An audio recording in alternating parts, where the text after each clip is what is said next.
It's kind of wild when you think about it. Hmm. Got all this tech, instant messaging, video calls, endless social media feeds, but are we actually connecting better? It often feels like the opposite, doesn't it? Communication seems so, fragmented, polarized, sometimes just mean. It's way too easy to fire off a nasty comment or a tweet without thinking.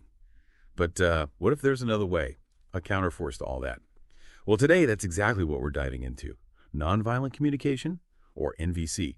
And for this deep dive, we're drawing a lot from a really insightful article. It's called Nonviolent Communication, The Need of the Hour in a Fragmented World.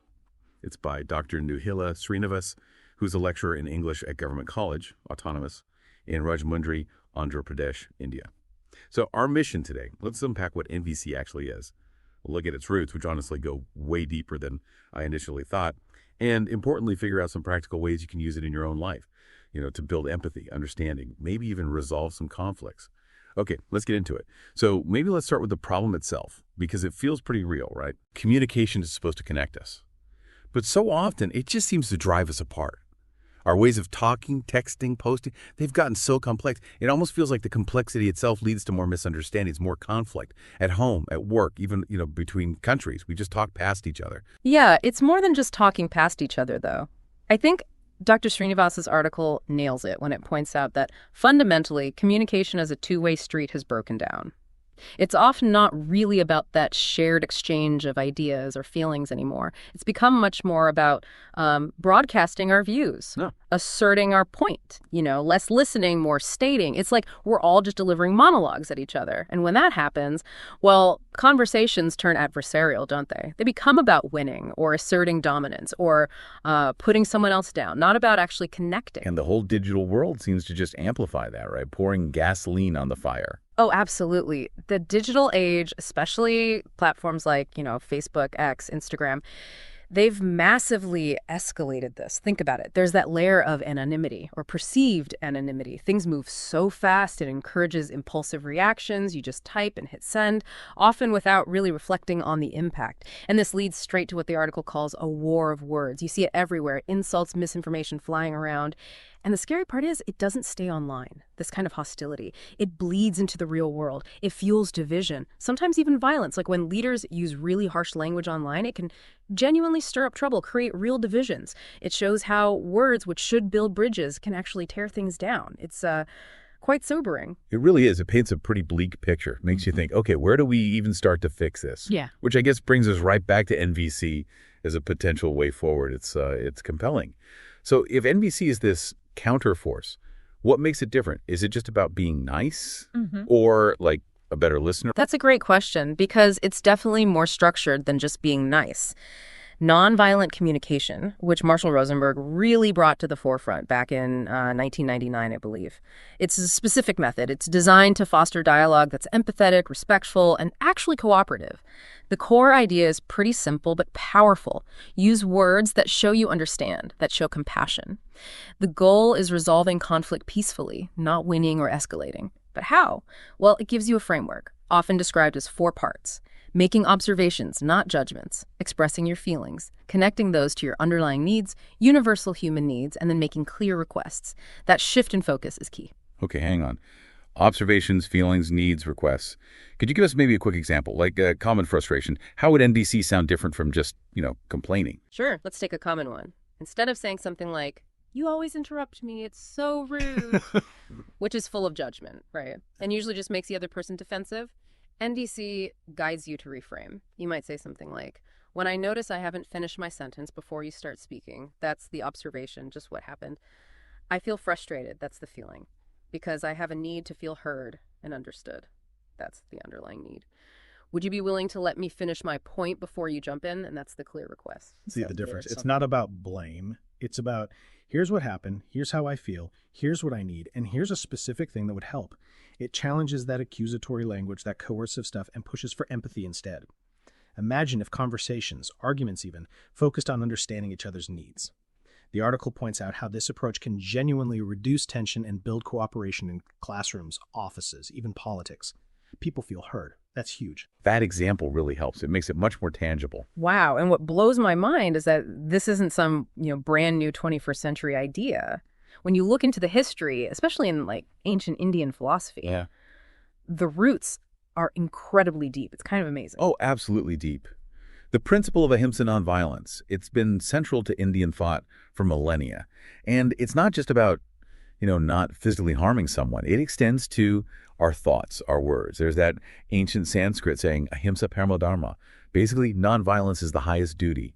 It really captures that this applies to everything, including how we communicate. And Mahatma Gandhi, probably the most famous champion of this in recent history, he really emphasized that ahimsa wasn't just about actions. It was profoundly about our words, even our inner thoughts. He saw that true nonviolence holds inside. And his approach, his way of communicating nonviolently, had this massive global impact. Think of Martin Luther King Jr., Nelson Mandela. Even Barack Obama has spoken about Gandhi's influence. Right, Dr. King's whole strategy was built on that, wasn't it? Nonviolent resistance, including speech. Exactly. The power of nonviolent words to challenge injustice. And it goes back even further. Ancient texts like the Ramayana, the Mahabharata, the Bhagavad Gita, they're full of wisdom about careful speech. There's a specific verse in the Bhagavad Gita, chapter 17, verse 15, that basically says, speech that causes no offense, that is truthful, pleasant, and beneficial, that's considered the austerity of speech. It's not just poetry, it's like practical advice from thousands of years ago about mindful communication for a better society. It really resonates with modern NVC. It's incredible how that wisdom just echoes, doesn't it? Across time, across cultures. These aren't just, cultural preferences, but maybe something fundamental about how humans connect best. And it's not just confined to India, right? You see echoes of these NVC principles in Western thought, too. Could you touch on that a bit? Definitely. I mean, look at someone like William Shakespeare. His plays are full of examples of language's power, both destructive and healing. Think of Iago and Othello. His words are purely manipulative, venomous, classic violent communication, really, and it leads straight to tragedy, shows the danger. But then you have other characters in Shakespeare who use words carefully to mediate, to find solutions, to guide people towards understanding. It shows the flip side. Or consider Rabindranath Tagore, the great Indian poet and philosopher. He believed true communication wasn't just about swapping facts, but about empathy, about building bridges between people and cultures, very much aligned with NVC's goals. And even figures like Abraham Lincoln. Amidst terrible division in the U.S., he seemed to understand the need for empathy. That famous quote attributed to him, "I don't like that man, I must get to know him better." That's pure NVC spirit, isn't it? Moving past judgment towards understanding. Oh, Lincoln, too. That's fascinating. Choosing curiosity over conflict. Exactly. And then, of course, Nelson Mandela, a towering example. Post-apartheid South Africa. He could have chosen words of anger, revenge, but he consciously chose nonviolent communication, words of unity, reconciliation, forgiveness.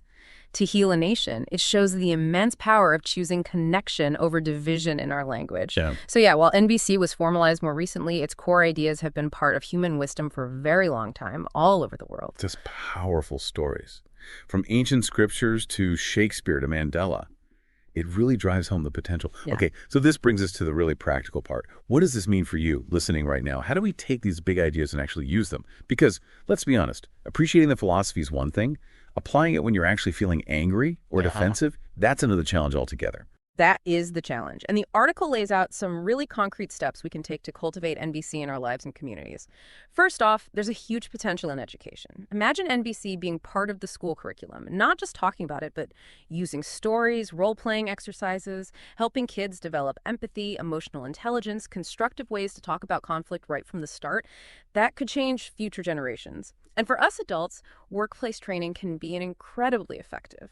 Think about workshops focused on NVC skills, empathy, active listening, how to navigate disagreements constructively. Instead of just focusing on the problem, NVC helps you understand the unmet needs behind the conflict. Like, maybe a deadline dispute isn't just about being late. Maybe it shifts from "you missed the deadline again" to something like "when the report wasn't ready by Friday, observation, I felt concerned. Feeling because I need predictability to plan our next steps. What could help ensure it's ready next time?" And request. What? Training like that can genuinely make workplaces more collaborative, less stressful. Then there's the individual practice, mindful speech. This is about that pause you mentioned. Thinking before speaking, especially when emotions are running high. Taking a breath, considering the impact your words will have. Choosing language that's compassionate and constructive. It's not easy, but it's a skill you can build. That mindful speech part sounds crucial, but also really hard in the heat of the moment. What's the biggest block people usually hit there? And like, how do you even start to practice that pause? Yeah, the biggest block is usually just habit. Our ingrained habit of reacting instantly defensively, especially if we feel attacked, it's almost instinctual, that fight or flight thing. So the first step, just noticing the urge to react. That tiny moment of awareness is key. Then, even if it's just for a second, consciously bring the NVC framework to mind. Okay, what did I actually observe? What am I feeling? What's the need here? What request could I make? Even just doing the first two mentally, observation and feeling, can take the edge off. It's like building a new communication muscle. It takes practice. And tied into that is the need to actively teach empathy and emotional intelligence, because NVC really flows from empathy, understanding, and sharing, or at least acknowledging another's feelings. There are great resources out there like Social and Emotional Learning, SEL programs, or the SEEK program from UNESCO Mango, which focuses on empathy and kindness. These programs give people actual skills, identifying emotions, listening actively, responding constructively. It builds that foundation. Finally, the article suggests something bigger, creating a universal curriculum, an adaptable NVC model for schools, universities worldwide. Not a rigid, one-size-fits-all thing, but a flexible framework. The idea is to equip future leaders, future citizens, with these skills for peaceful interaction from the get-go, building a more harmonious world, one conversation at a time. Wow, what a journey.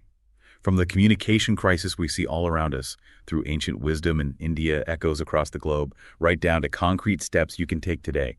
It really feels like nonviolent communication, drawing on insights like those from Dr.Noojilla Srinivas' article, isn't just some abstract idea.